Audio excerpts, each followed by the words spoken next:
Добър вечер на всички, аз се казвам Георги Първанов. Ето ми е дъщеричката, бъдете благословени от всички. Моля на всички последователи да ме следват, ще видите от мене много интересен цигански живот, как живеят циганите. В името на Исус бъдете благословени, празнувайте си бабин ден, бъдете пак благословени, Бог да ви благослови, вярвайте в Бог, бъдете честни, искрени, почтени, не бъдете егоисти, не бъдете мръсници, не бъдете бокуци, не бъдете безсрамници. Амин.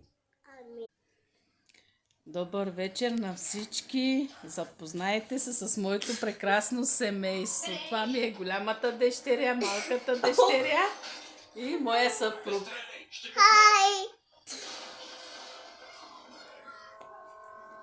Аз се казвам Верка, моя мъж се казва Митко, дъщеря ми Стефани, Божидара